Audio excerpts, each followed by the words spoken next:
Alright, ladies and gentlemen, Fab's in the house and welcome back to the channel. Today I'm in the house with a Giantmouse Riv here with me for a review. We're gonna analyze the look, the sound and the feel of this little fella. But hey, don't forget to like the video, subscribe, leave me a comment, check out fablades.com and check out @Fablades on Instagram and let me know what you guys think about this little fella that I've got on the table here with me.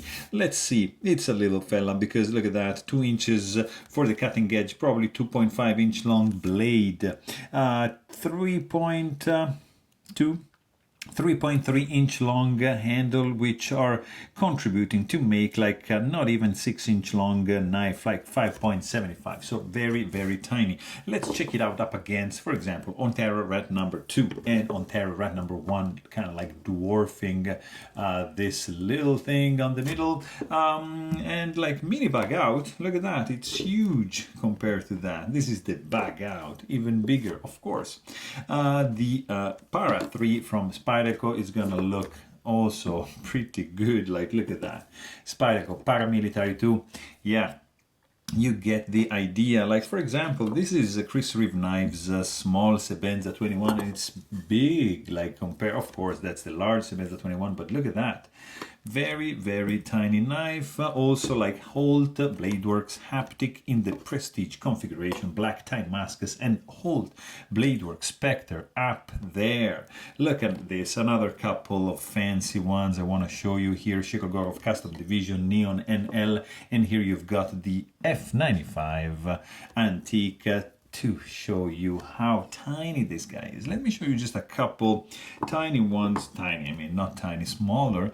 That's the BBM, and this is the Nandi from Chris Reeve. So you can see like it's smaller than the Nandi. That's like a pretty compact knife. So you have an idea of the size of this fella. This is a Giantmouse Riv. It's designed by Vox and Anso, so it's a nice couple of pretty famous guys designing stuff for Giantmouse.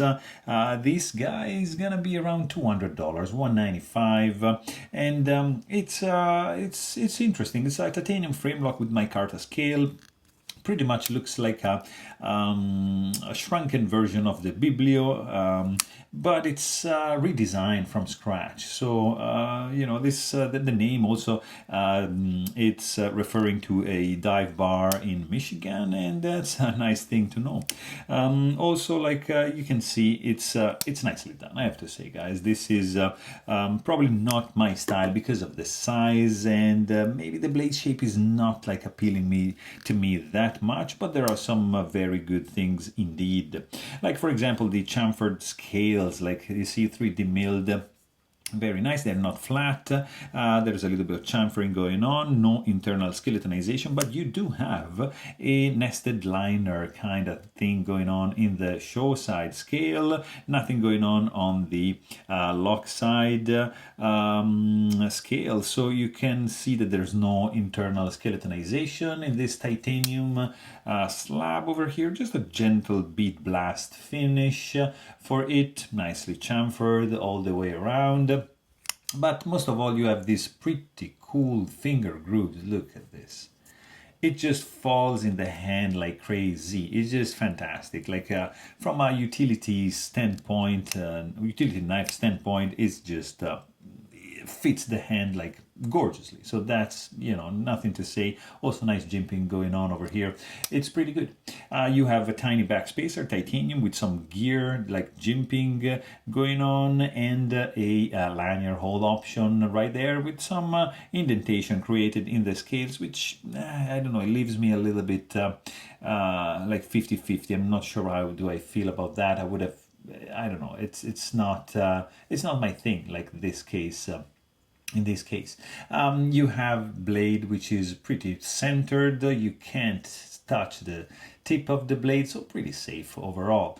The look when open, it's interesting. Yeah, you know, you have this interesting tall blade and short, like low handle to blade ratio, because yeah, you have a tiny blade and pretty long handle, but this translates into utility, like so you can just shred boxes with this blade like that, and it's gonna just feel pretty good in the hand.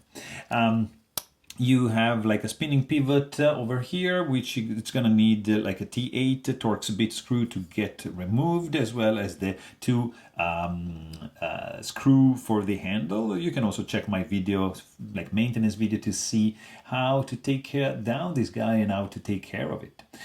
Pretty easy, pretty straightforward. I mean, you just unscrew these and that and you're done, clean it up, and boom, you're back together in business. Also, this guy is sporting like a stainless steel lock face insert screwed in from the outside with an over travel lock bar stabilizer, like integrated into it. You have an external relief which has been milled out, like with these 4 grooves, like nicely like this, and it's functional, absolutely, like you see on the outside, and it's actually also like it adds like this little shell kind of look to the lock side, which is it's a pretty good thing. Also, you've got no detent ball, actually. Sorry, you have a detent ball ramp. I just forgot. You can just feel a little bit of like a step when the ball just hits that, but then it just goes up and it's nice. So you can maybe see it like from this perspective right there. You have this wire clip, which I'm not a fan of. It's dip carry. I mean, this much is going to be sticking out from your pocket. Wire clip, it's quite stiff. It's functional, absolutely functional. This goes in and out of your pocket with no issues whatsoever, but it's just not my style. I mean, I don't like it. It's just my preference, but I mean, it's absolutely working well. It is not reversible, and it is tip up carry only. You can do that. You can do anything with that. Also, you've got this tiny blade, Elmax steel, stone washed, very well finished, crowned spine. You got a little bit of jimping, which is actually functional, surprisingly. I mean, it's not too much bite to it, but it's still working well. Especially when you do like a more advanced grip, it's gonna work pretty nicely. You have a nice and clean looking show side, and they reserve the ace and the Giantmouse logo on the back. And also, if you check my maintenance video, you can also appreciate how on the inside they have Vox and Anso and Elmax. Maybe you can see, I don't know, probably no, it's right over there, engraved on the inside. So that's a pretty cool thing that they left the billboarding hidden. That's very good. You've got pretty much all belly right over here for this edge. Big sharpening choil, which is actually a finger choil, nicely chamfered, and look at that. It's a pleasure. Like it doesn't hurt, feels great in the hand, and it's cool. You have also like a very gentle plunge grind here, oblique going intersecting this thumb hole. It's not full flat grind, because as you can see there's a little bit of flat up here, but still it's pretty close. And then you got chamfer and crowning all around this flipper tab, and a little bit of jimping right there. So let's quickly check the stock thickness on this fella, because this is a nice slicer measuring at 0.116 inches. Maybe I said ounces. And look at that, 0.015 inches for the thickness behind the edge. So very cool slicer indeed for this Riv from Giantmouse. The sound this guy makes, it's quiet. I mean, that's as hard as I can flip it open. Very good. If you do like a thumb stud, thumb hole opening, with my big hands it's kind of hard. You see that that's not like a loud noise, and just a nice clink when you close it, and clack and clink. and clack. So it's probably easier to do that than this. If you have bigger hands, you can also manage to do like a spidey flick like that, and it's going to be even more subdued. But overall, not a loud knife, quite pleasant, nothing crazy or nothing very unique compared to some other knives. Let's check the weight on this fella, because it's well contained. I mean, it's super small, 2.46 ounces in the pocket. You can risk to forget this guy in your backpack somewhere because it's pretty lightweight. Ergonomics are very, very good. I love these two finger grooves acting like, look at this, just great. I mean, yeah, you can still do this, but no, these bags like to be used like that. There is a little bit of a hot spot over there. If you like just squeeze a lot, I can feel a tiny bit. You see here, it's a little bit on the sharp side, nothing like hurting or anything, but you're gonna feel it a little bit after a while of, cardboard shredding. Overall, it feels solid in the hand. The backspacer is helping, with the rigidity of the structure. The lock bar, it's pretty easy to disengage. There's some milled area, so you just jam your finger in it like that, and it's gonna be pretty good. I would have preferred maybe a little bit more, but yeah, it's nothing to worry about. Finish is a little bit grippy. It's not that. It's smooth, but it's not that slippery because it's micarta, so that's good. Also, this is gonna change with the oils of your hands. It can get dry, you see, like underneath here if you don't use it, but if you rub it, if you use it, it's gonna become a little bit darker.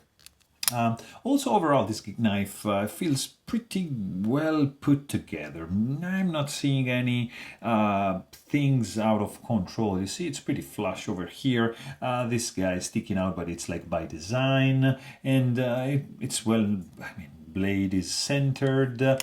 There's no lock stick, no blade play up and down, left and right, nicely put together. The clip ramp is a little bit on the stiff side.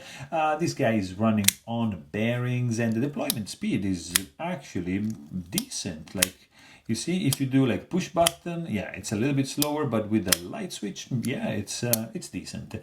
Not super smooth, like, of course, it's a small blade, so yeah, it will never fall under its own weight. But also, like, there's this thing. So you with a flipper tab, like, for example, you tend to put your finger like that, and then this happens. So you have like that, and this happens. Then you wanna just wiggle the knife, and you see the blade just turns up in the vertical position, open. So you have basically to pinch and disengage the lock bar in a way so that the flipper tab kind of like hits in this sweet spot, so the detent ball it's already on the tang of the blade, and then you can just wiggle it closed. Otherwise, if you just do like this, it's just gonna, like, you see, it risks to go out. Like, you can do it, but because it's not drop shut, you can risk to just have the blade back in the open position. Not a big deal, but just something I thought to mention in the ergonomic session also, because that's a tiny knife. Like, you see, you just happen to dig it into the palm of your hand, especially if you have big hands. You see, like that, you can have like the tip of the blade just rubbing up against this area in your hand. So I have to just place it a little bit on the outside if I want to use the flipper tab, or I'm just gonna do like this. So this is gonna stay out with the thumb opening flick kind of deployment method. So it's a little bit small for me. It's probably works like for the 99% of the people, but not really for me. It's a little bit too tiny, and even if it's a nicely made one, it's looking good. I'm not really a fan of this shape for the blade, but overall I understand its purpose. It's a nice, like, when used like that, it's fantastic. It's great. You can just do this. Is begging to shred some cardboard. Detent also, it's nicely dialed in. The action is okay for the size, of course, is good. Runs on bearings. It's an interesting knife by any means. It's okay. So there you have it. Hope you guys enjoyed the video. Thanks for watching, and stay tuned.